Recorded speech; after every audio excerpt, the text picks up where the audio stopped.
few weeks is Pastoral Authority, Part 3. Now, got to thinking, what would it be like from somebody in the audience going, oh, I wonder what this is going to be like, okay? So pastor telling everybody how much authority he has. Well, if I may say, it's might be far different than what you may think. What does the Bible say about how much authority a pastor has? So we're going to ask this question: how much authority should a pastor have in the church? What form of church government should a church have? What is God's best form of government? So as is always the case, we go back to God's original format. When God creates something, you go back to that and you see, well, how did he make that? So first of all, we're going to look at individuals. So God created Adam and Eve with a free will, or I should say each of them, each had a free will. So they must rely on God for many things, but they do have individual free will. Now here's the principle. If God created robots, mindless computers, he could program them for every single response possible, but that's no free will. Think about this. I guess I use this a lot when I'm having a Bible study. I mentioned to somebody, what if I opened the computer here, my computer, and a loud voice comes on and says, hey there, good looking, and I sheepishly go, sorry, let me turn that down, and they go, that your computer? Does it come with that? I'm like, no, I programmed it in there myself. Is that not vain? I mean, so I'm telling my computer to tell me I'm good looking. That's all I'll ever hear, so that's why I do it. No, I'm just kidding. But no, I'm telling my computer, I'm programming it to tell me, or if I open it up and says, hey, I like you, I love you, I'm telling my computer, which is a robot, so to speak, no free will, to tell me that it loves me. How shallow is that? How vain would that be?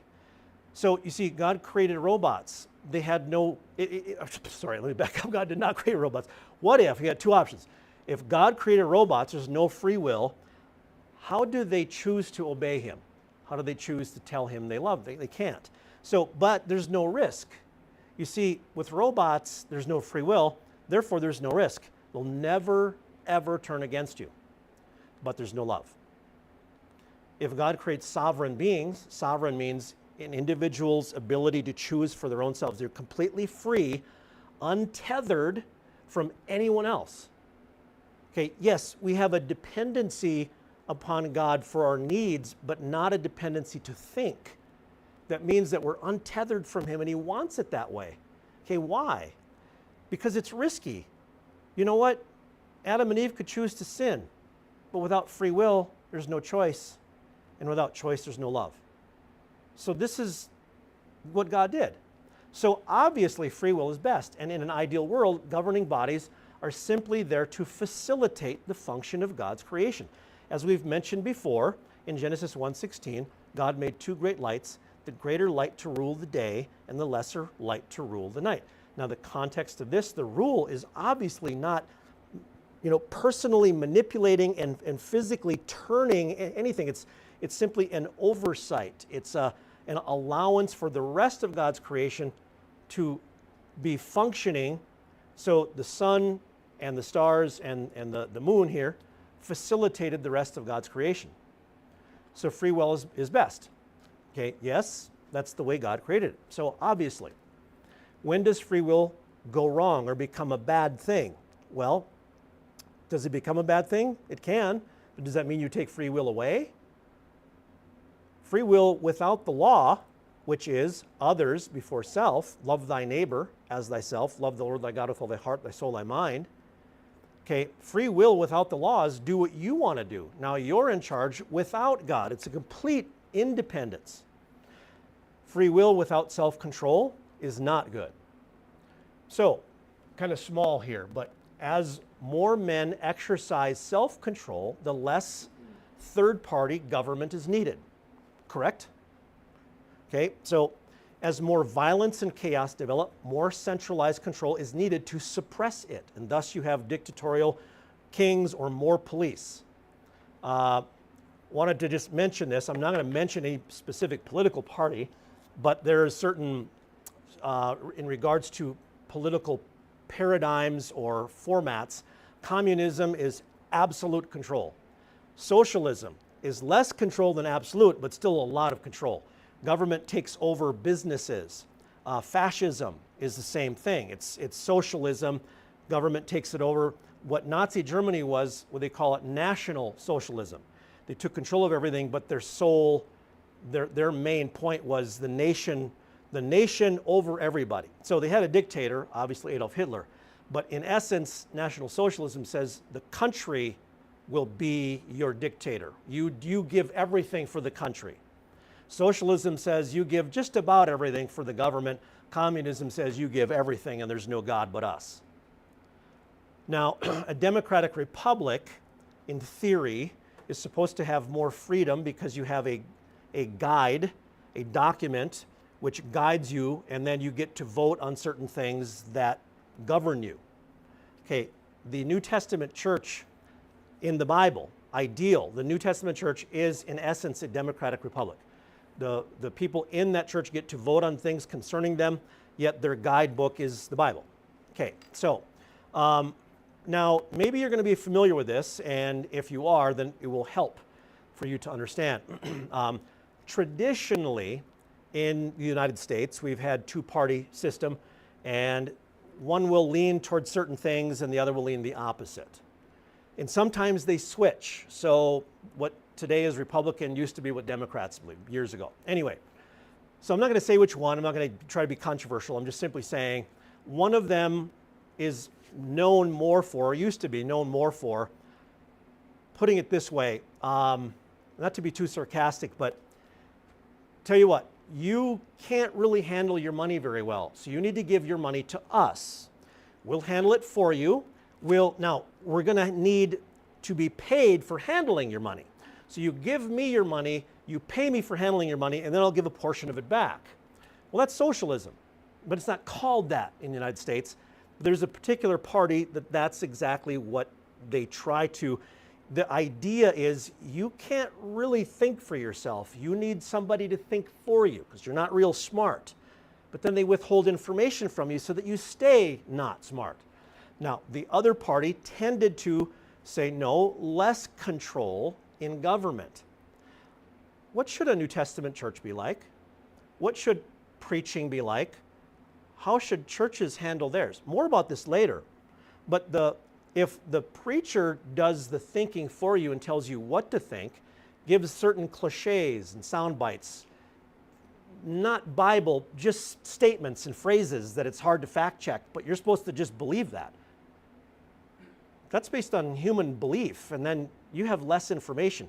But if instead, on the opposite, you go through the Bible, give all the information, all of it as much as possible, then you're given more information so you can decide for yourself. The less information in your hands, the less decision making you have, and the more decision making is in the hands of the one person above them. But if there's more information in the hands of the more people, then there's more decision making, there's more accountability, more responsibility. Which do you think is, if I gave it away through my tone, which do you think is God's way? So, in an absolutely perfect world without any sin, there would be no need for government, police, or military. Now, if I say that, let me just say, even in that case, you still had the sun and moon ruling over things. God has order, okay? But it's not control so much as it is order. What would be an environment, the best possible place on sinful earth that could practice self-control and work together? Where would that be? They would have to be saved, have the Spirit of God living inside of them. They'd have to know the Bible, because then that would be the absolute truth. They'd have to love each other, put each other first, work together. Where would that be? Is there anything on earth that could possibly even come close to this? Question, what kind of government should they have? Would it not be the best that God had put in place in the first place, in other instances? Each family answers to God. Each person answers to God. The elders help to regulate. Now, that's what we saw last week in the book of Judges. That's what we also see in the New Testament church. What a coincidence. The both are basically the same. So self-governance. But the fruit of the Spirit is love, joy, peace, long-suffering, gentleness, goodness, faith. Now, I'm not to go through this so fast, but fruit of the Spirit is love, which is sacrificially putting others first. Joy, peace, long-suffering, gentleness, goodness, faith. Meekness, temperance. That is self-control. It's yielding to God's authorities. It's controlling self. Against such there is no law. So, those that believe this self-control, those that believe this that I'm mentioning, believe the following, that God and God's word are the highest authorities. Okay, God is the highest authority. His word is his word. It's his statements. We take that as law. Other authorities are under God's authority and under the Bible. God places them there. So God and God's word are the only infallible authorities. That means that all humans are capable of being fallible or false. In other words, they can make mistakes. So all other authorities can make mistakes. Now, this following is what's called a straw man. I have placed a straw man in here. Well, then, let's get rid of authorities. It's something you make up so that you can then push down. So it's straw man. Anyway, so, but this would be a question. Well, then, why not get rid of all authorities? But back to the previous point, you make mistakes, I make mistakes, we all do. So we're in a mistake-filled world, and God has continued those authorities to keep an order, which is what we've gone over the past several weeks. Anyway, not to reiterate that. Going back to this, what is the best form of human government? So if you want to turn to 1 Samuel chapter 8, we'll be there for a little while. We'll go through several passages. I'll have all of the verses up here. 1 Samuel chapter 8.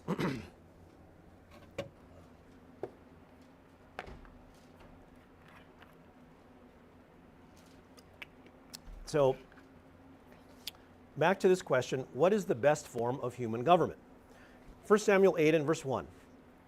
And it came to pass when Samuel was old that he made his sons judges over Israel. Now the name of his firstborn was Joel, the name of the second Abiah. They were judges in Beersheba.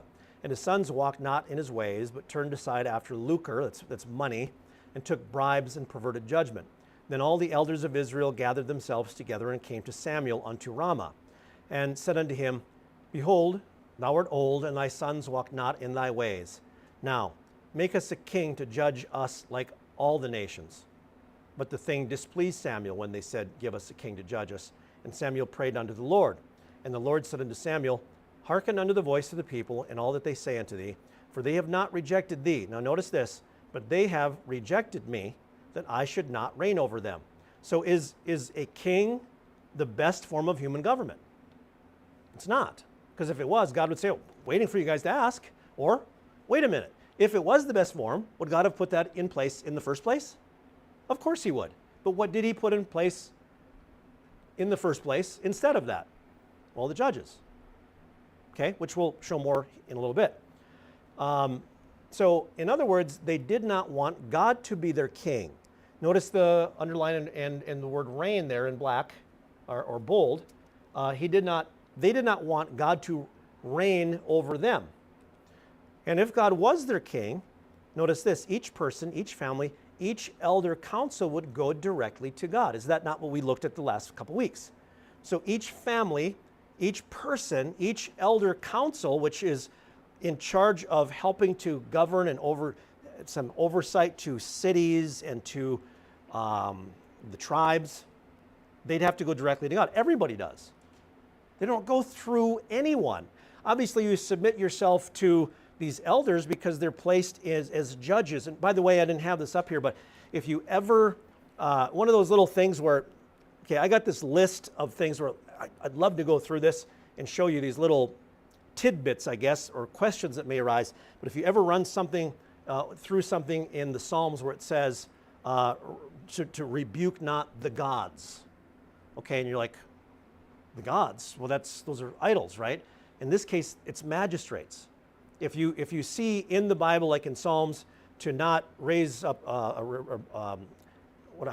rebuke or whatever the gods or rail against them, those are magistrates. Those are set up for judges. Okay, that's what the word is used there. Anyway, if God was their king, each person, family, each elder council would go directly to God.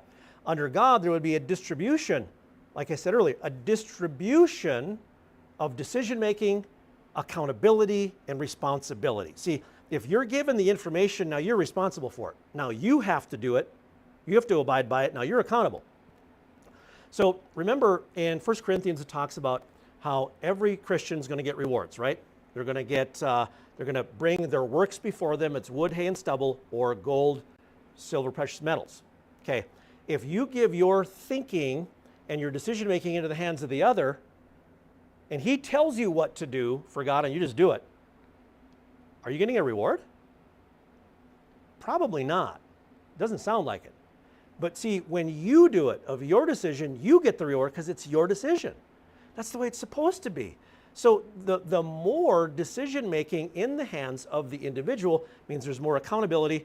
And by the way, what would happen if, let's just say, all the deciding was done for you? If the decision making was done for you all the time, you would be a perpetual child. No ability to grow or make decisions or to problem solve. Yeah, but you might make a mistake. But it's your mistake to make and learn from. So to take that away from somebody, this is why one individual trying to rule over and micromanage another one, it's none of their business in the first place. Okay, we're supposed to pray for each other. Anyway, I get into that, but we have to be careful with that. So under God, there would be a distribution of decision-making, accountability, and responsibility. Under a king, the king would decide, and you would not. You see where we're going here? Two forms of government. Self-government versus the king governing. Yeah, but it's safer that way. Is it? The more you distribute leadership, information, decision-making, and morality across a wider range. Now, I'll try to explain something. The more you ensure the survival of that group and its belief. Now, I mentioned here, for instance, one pope, one man, all the devil has to do is go to one human being, and he could put false doctrine through just that one human, and all of his whims and his feelings and everything go into the decision making for, in this case, now modern times, 1 billion people. Is that really a safe thing to do? Now, everyone makes mistakes, right? Yeah, but if you distribute it over a bigger range where, yeah, in individual responsibility, each one can make their own mistake or not make the mistake. So one pope versus thousands of independent New Testament churches. The devil and his demons have to spread abroad to thousands of churches to try to bring them down versus one man. What's the obvious best way? So now, with that, but you also must teach leadership and responsibility. I want more on this next week, but something called apprenticeship. See, here's what happens. Parenting is apprenticeship. Churches starting churches is apprenticeship. This church apprentices this church so that it grows and its members become to the place where they say, we're ready to be our own independent church, answering directly to God, not through our mother church. It's an apprenticeship. And then when that takes place, there's a ceremony that takes place. They cut off ties. I mean, not all ties, but they're no longer underneath that mother church. Now they go directly to God himself. That's the way it's supposed to be. And same as with children. So parents don't apprentice their children. They let them do whatever they want, and they're not ready for the real world. But if they control them, they punish them, and as the child grows older, they give them more freedom because they've earned it. What about church membership? Hey, let's lead them in a real quick profession. Come back tonight. Why? What's tonight? You'll find out. Just come back tonight. They come back tonight. They put them through the waters. Well, what just happened? Well, you were baptized. No explanation. No understanding of the responsibility. You're a member now. I'm a member? What's the responsibility of membership? What's the accountability? Never explained. So how about this? Instead, somebody, they say, well, I would like to be baptized. Well, let's explain the responsibilities, the accountability. Ooh, I don't know if I'm ready for that yet. There's some things in my life that I didn't realize. Okay, well, now you know. You see, it's earning that. It's a person who decides, I want to do that which is right, and I want to be a part of this New Testament church, and I want to take on its responsibilities and its blessings all on my own, for myself, for others. Okay, then they're ready. Okay, so you also must teach leadership responsibility. They must earn it, not just throw them into positions without knowledge. It's called apprenticeship, as we apply that to baptism. So Isaiah 33:22 mentions this. The Lord is our judge, the Lord is our lawgiver, and the Lord is our king. He will save us. This is interesting because these mention the three branches that we have in our present government. Now, I've heard that what's called the founding fathers of our nation knew of this verse, and that's why they did it. I have no proof. I don't know. That could be just one of those, urban legends it's made up. But fact is, if somebody studies government, it does boil down to three main things.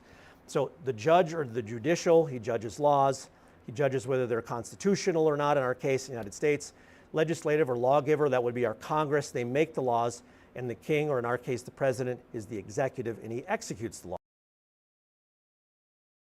We go back to 1 Samuel, and what did they want? They wanted a king. And what does God say? Verse 8. According to all the works which they have done since the day that I brought them up out of Egypt, even unto this day, wherewith they have forsaken me and served other gods, so do they also unto thee. Now, therefore, hearken unto them. Now therefore, hearken unto their voice, howbeit yet protest solemnly unto them, and show them the manner of the king that shall rule over them, reign over them. To protest is obviously, no, do not do that. Solemnly is it's like you're reiterating it.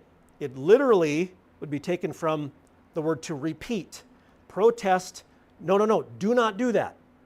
I said, no, do not do that. Okay, that's solemnly. And show them the manner of the king that shall reign over them. Samuel told all the words of the Lord unto the people that asked him for a king. So, what happens when a leader has absolute power, answers to no one, and they're... Well, Israel, you're about to find out. And this is what God warns them about. Well, okay, this is what he's going to do. And he said, this will be the manner of the king that shall reign over you. He will, notice, take. You find the word take all over in here. He will take your sons and appoint them for himself, for his chariots, and to be his horsemen, and some shall run before his chariots. That happened with Absalom. Think about that. 50 men running before... That's not vain. You don't think highly of yourself. Okay, well, that's the position you're in. They worship you. You're the king. For his chariots, his horsemen, and some shall run for his chariots. And he will appoint him captains over thousands, captains over 50s, and will set them to ear his ground and to reap his harvest, to work for him, for his own self-indulgence and self-things, to make his instruments of war and instruments of his chariots.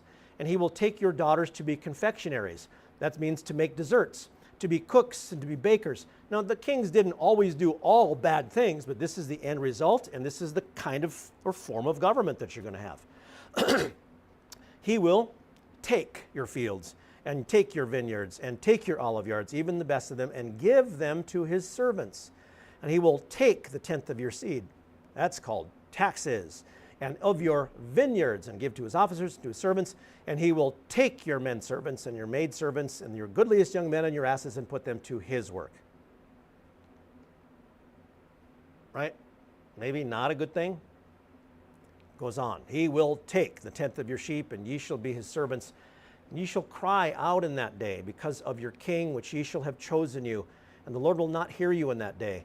Nevertheless, the people refused to obey the voice of Samuel, and they said, nay, but we will have a king, notice, over us. Not God over us, but the king now is over us. That's literally. That we also may be like all the nations, and that our king may judge us. So God's no longer the judicial, the king is. And go out before us and fight our battles. Military leader. Okay, fighting battles for you is good if he's competent. What if he's not? Not everybody born into a position is competent. Okay? But here's another thought. Fighting battles for you, it's good. But is there anything that someone can do with the military that wouldn't be good. Oh, let's see, I wonder. Absolute control, and you are in power, you have the military at your disposal for anything? What could go wrong? Okay, and Samuel heard all the words of the people, and he rehearsed them in the ears of the Lord. And the Lord said to Samuel, hearken unto their voice, make them a king. And Samuel said unto the men of Israel, go ye every man unto his city. So we've looked at two forms of government. So the Gentile nations have kings that rule over them. That's why the Jews wanted it. They wanted to be like the rest of the world. It's centralized control in one person. It's a dictatorship. But God's people went directly to God. That's individual soul liberty. That's the phrase we use today for our New Testament churches and individuals in those churches, based upon self-governance out of love for God. Notice this in Matthew 20. Jesus called them unto him and said, ye know that the princes of the Gentiles exercise dominion over them, and they that are great exercise authority upon them. It's the hierarchical form of government. Jesus Christ is referencing the Gentiles, which is exactly what the Jews wanted, like the Gentiles. In fact, the word nation there would be, so the Hebrew is probably goyim, okay, which is, by the way, that's what we are. We're goyim, we're Gentiles. Anyway, so to the Jew. So the goyim there, and he's referring to the Gentiles here. Verse 26, but it shall not be so among you. Okay, we're not having a we're not having a hierarchical form of government. Obviously, he's speaking in a church setting though, right? Because that's what Jesus is doing. He's building a New Testament church. Matthew 23, he's mentioning how the Pharisees like to lord it over people. But he said, but it shall not be so among you. All ye are brethren, not to be called by titles, master, because one's your master, even Christ. We'll go to that another time. But in verse 26, but it shall not be so among you, but whosoever will be great among you, let him be your minister. And whosoever will be chief among you, let him be your servant. So man's idea, centralized control in men. Give it all over to them. Okay, let them think for me, because I don't want to think for myself. And that's what we mentioned before in communist Russia. All their thinking, they had been controlled and tooled and prepared to be basically zombies. Couldn't think for themselves, and they liked it that way. So when communism supposedly left, and there was more of a free market, the older people were so upset. They wanted to go back to a time where there was no freedom so that they at least could get fed and not have to worry about anything. Giving your responsibility over to others can be freeing you up, but it's laziness. Man's idea, centralized control in men, but God's idea, decentralized control in men, centralized control in God, as many as possible. So the king that Israel got, just like the Gentiles, centralized control in one man with immunity from his actions. And what were the results? Well, Saul sought to kill David, no repercussions at all. No one could say, look, Saul, back off, man. He's got as much rights, he's going to take you to court. Oh, that's right, you can't take the king to court. Well, you can take the president to court. Nowadays, there's ways around that. Just a lot of red tape. And anyway, Saul killed the priests of Nob. Saul violated the marriage covenant of his own daughter, Michal, gave her to another man. If you don't know what that's talking about, you got to read through 1st, 2nd Samuel. Michal was David's wife. He gave her to a man from one of the northern 10 tribes. It's just like, excuse me? So the king can now bypass the authority of the husband and the father? This is God's covenant. This king is doing anything he wants. There's no sacredness. See, he's always got an excuse. So Saul sought after the witch of Endor. He violates his own decree, which outlawed witchcraft. So now you see he's above the law. Did I see you with a witch? Take off his head. Okay, but excuse me, where's that witch? That's what he's doing. In essence, Saul caused the deaths of thousands because he did foolish and disobedient things, kept on getting worse and worse. The very last battle that he died in, thousands died because of his foolishness. This is because you guys wanted all of this power in one man. Well, that's what you get. David committed adultery with Bathsheba, sent Uriah to his death. As military commander, he had absolute power. Wherefore hast thou despised the commandment of the Lord to do evil in his sight? Thou hast killed Uriah the Hittite with the sword, and has taken his wife to be thy wife, and has slain him with the sword of the children of Ammon. You manipulated that. David did that, and he got away with it. Well, as far as humanity goes, and as far as the civil authorities go, he did. But you never, ever, ever get away with anything. No matter what, please remember this. It's always, younger people, remember this. You never, ever will be better off with sin. You'll always be worse off. Okay, but here's the question. What if you have a good king? That's good. If you look through the kings, the history of the kings, a lot of them are really good kings.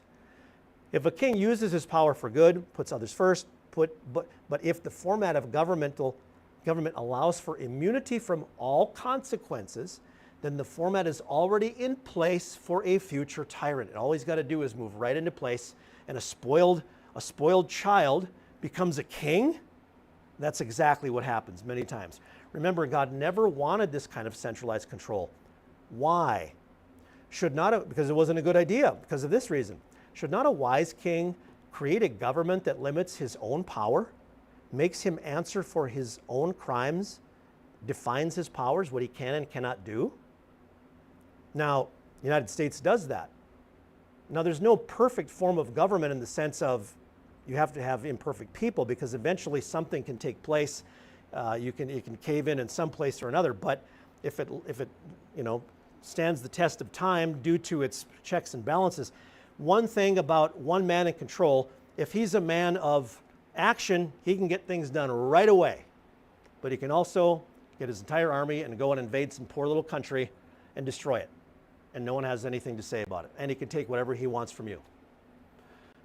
So now, with a bunch of giving information to everybody, oh man, it takes months because you're talking about all these different ideas. Yes, but they grow in the meantime.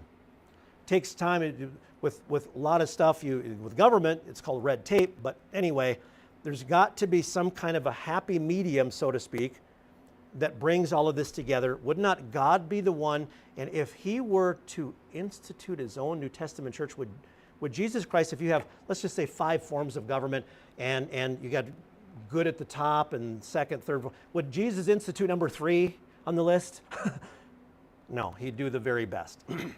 So, and would that very best be consistent with the rest of the Bible? Isn't everything? So, to control his own potential selfishness, should he not minimize his own mistakes? Right? In other words, should a wise king create a government that helps to control his own potential selfishness, minimize his own mistakes? He spreads the responsibility to others. In the multitude of counselors, there is safety. Prevent the destruction of his country. What often happens, though, is when people are in power, they don't want to give it up. There's also this idea, they think that I can do it better, and they don't want to give it to others because I wouldn't do it that way. Well, maybe they do it better. So, as an example of a good king, and the next king was a bad king, Hezekiah was an amazing king, very humble. He was a godly man. But Hezekiah slept with his fathers, and Manasseh, his son, reigned in his stead. And Manasseh seduced them, Israel, to do more evil than did the nations whom the Lord destroyed before the children of Israel. So let's jump right into what we're going to be talking about a little bit more next week. We'll ask these questions, pose them, and then come back to our message today. When does a pastor get immunity from his actions? When he uses his influence as leverage or ammunition? Or what if he doesn't try to do that, but it's given to him by the culture of that church? Well, I guess I'm in power now, so this is what I get to do. When he uses his influence as leverage or ammunition, when you hear statements of fear such as, don't go against the pastor, God will get you. Well, what if the pastor goes against the church member? Does God get him? Oh, no. Well, wait a minute. Then God's playing favorites. So I don't have all the verses up here now. We're going to go through that later to look at what is the proper, here's another one. He's God's man. Well, isn't the godly husband or the godly single man who reads his Bible, he's not God's man? See, there's another one. He's anointed. Look that up. Just try little, not a challenge, but if you want to look that up, find out who's actually anointed in the Bible. Kings are anointed. The Messiah is anointed. Who's anointed in the New Testament? Find anywhere where it says the pastor is anointed. The New Testament church is anointed. Okay, anyway, getting into some other things. Later, you see letters addressed to churches, not pastors. You see Jesus Christ talking about when there's judgment that needs to take place. He doesn't say go to the pastor, he says go to the church. Okay, anyway, getting ahead of myself. The following is the kind of national government God used in the book of Judges before Israel got a centralized controlling king like the world. I want to just give you a graphic illustration of this because this is the kind of government they had. Each family, each person answered to God. Eventually, each child was, here we go, apprenticed to be an adult and answer directly to God. You see, we don't have, God never meant it for a dad to be a perpetual forefather. Like his kids have to answer to him, the grandkids, like this hierarchy where he's the patriarch of this clan and he's got absolute control. No, never. It's God hands, you know, the dad apprentices the children, the mom and dad both, to where they're equal. They break off and now they're equals. They each answer directly to God themselves. They form their own family. Okay? Adam basically said that. A man shall leave his father and his mother and shall cleave unto his wife. And basically, in essence, they got their own family now. Answers directly to God. So this was God's format. Okay? Now, added to that in the book of Judges, there were councils of elders to facilitate teaching, apprenticeship, and governing. We saw that last week, a bunch of elders. And what God did is he had temporary military judges for defense. Once they took care of the enemy, they went back to their fields and their farming or whatever. They were temporary, never permanent. So the very best government is godly self-government. A person, a family with saved members. That's ideal because they have the Spirit of God living inside of them then. Out of love for God and obedience to his word, he or they subdue their passions and put others first. That's individual soul liberty. This is the New Testament church. This is the Christian. This is actually the model the United States was supposed to be built upon. I've heard political philosophers that comment how the reason the U.S. prospered, at least in the early years, is, I'm just reading this, is because people were either more biblically educated or trained for self-government by their parents, and they had a fear of God and followed his higher law, the Bible. So when you have that understanding, you suppress yourself, you need less or fewer police, need fewer government, less government because you're already self-governing. Not saying all were saved, it's just the culture they had. They made obvious prejudiced exceptions to this. I need to include this: slavery, the wild, wild west, treatment of natives, etc. Okay, anyway, but Israel wanted a king. Now we go from, I'm going to back up here, from this to we will have a king over us. Now look at this diagram. They go now directly to the king. It seems like they still kept their councils of elders to facilitate teaching and stuff, but the king could rule over them. Now, this temporary military judge, that's done away with. Because you see, the king now has been placed permanently in charge of the military. Is that a good thing? To do whatever he wants.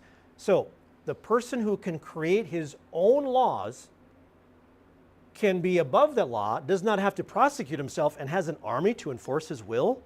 Do you see anything bad that could happen with this? So counselors now move into, he's got his own counselors that answered him, but this increases the possibility of yes men. The higher and bigger and more fearful that king is, I need some men to tell me what to do. And he's like Nebuchadnezzar, kill you on the spot. Really? You're going to tell him what he, wants to hear, right? So, went from individual soul liberty to a king, to a loss of control, loss of liberty, loss of freedom, and a confiscation of goods. Remember this following diagram. Okay, this was each family, each person. This was God's format, counselors. Okay, now let's look at the New Testament church format. Christ is the head of the assembly. The assembly is an individual body. Christ is the head of the church, the assembly. And each church answers directly to Christ. Christ is the head, not the pastor.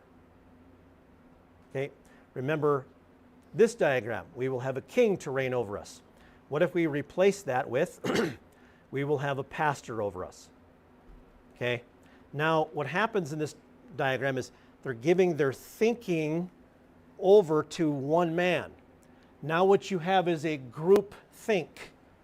Group think is the beginning of, well, it's when you turn your thinking over to another and you don't think for yourself. Now, what do we call a religious group that hands its thinking over to one man? What do we call a group that out of fear of offending others around them or standing out of fear of being cast out of fear of being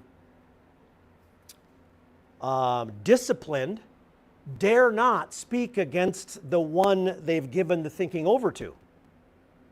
What would that word be? It starts with a C. It's a cult. To an extreme, it would be like a pope. This is the hierarchy of the Catholic Church, but it's actually more stratified. It's the pope and then the archbishops, bishops, deacons, priests, deacons, etc. But we'll talk more about that next week. But to an extreme, this would be like the pope, where everyone gives their thinking over to him and he has absolute control and he takes over the position of God. That's what the pope has basically stated. If someone's watching, I'm not slamming the Catholic Church, I'm being honest. The pope has stated that to obey him is to obey God. That's scary. What if a pastor says, obeying me, listening to what I say, is just like you're obeying God? What did you mean by that? Either way, it doesn't really sound very good. So to an extreme, it'd be like the pope. We will have a pope over us, but let's minimize it. We will have a pastor over us, is to a lesser degree, but it still is not a healthy, proper position. It's not the healthy, proper paradigm. So to a lesser degree, it could be simply influence, as if his words carry more weight, or as if he's closer to God because he is the pastor, okay? Or if he has an immunity. Don't disagree with the pastor. What if he's wrong? Okay, so you see, so throw all that out now, and the opposite. No, just kidding, no. So this is really, we're going to pretend they're like, hey, no, I'm the pastor, and throw all that out. No, anyway, so no, we see God's proper form of government, and we see the exact same paradigm of New Testament churches, their form of church government, going directly to, I'm backing up here, to Jesus Christ. This is how we saw the individual liberty of the individuals back in the book of Judges, going directly to God. So I've got to finish up here, but what I'll do, let me see where I'm at here.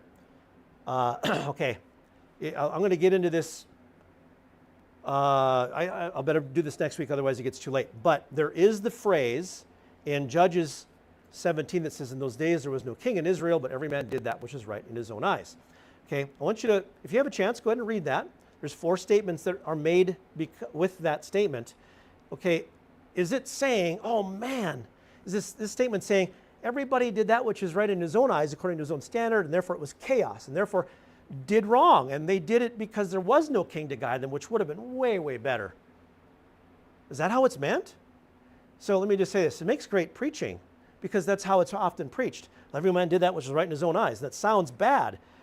But if you have individual soul liberty and you think for yourself and you answer directly to God, are you doing that which is right in your own eyes? Of course you are. But it's right because it's from the Bible. So it's no different than, let me fast forward here. It's no different than this. Who art thou that judgest another man's servant? To his own master he standeth or falleth. Yea, he shall be holden up, for God is able to make him stand. One man esteemeth one day above another esteemeth every day alike. Let every man be fully persuaded in his own mind. It's not saying, by the way, like a lot of liberals and evangelicals will say, well, this sin's okay because it's okay in your eyes, and this sin's okay. It's not talking sin. He that regardeth the day regardeth it unto the Lord, and he that regardeth not the day to the Lord, he doth not regard it. He that eateth to the Lord, for he giveth God thanks, and he that eateth not to the Lord, he eateth not, and giveth God thanks. You see, individual soul liberty is here. Same as with Joshua. If it seem evil unto you to serve the Lord, choose you this day whom you will serve, whether the gods which your fathers served that were on the other side of the flood, or the gods of the Amorites, in whose land you dwell. But as for me, in my house, no one's going to tell me what to do. And I can't tell you what to do. You need to choose for God. I'm going to, and we will serve the Lord. Now, notice as the patriarch, he did say, my family will follow God. He could have kids that aren't going to. They're going to do it on the surface. So what you have here, we'll talk about it again next time, you have the patriarch is a little bit more centralized control. It's not absolute, a little bit more centralized. Central government is there to help govern people. Dad's there to apprentice. But since you have more control from the dad and you have the government in control, that means you have no need for the pastor to be in control. It's already in the family. Okay? Just food for thought. We'll go into more details of this study next week. Let's close in prayer. We thank you, Lord, for all you do for us. Thank you for giving us the truth of your word. And just help us to keep these things in mind and to learn from it, we pray. In Jesus' name, amen.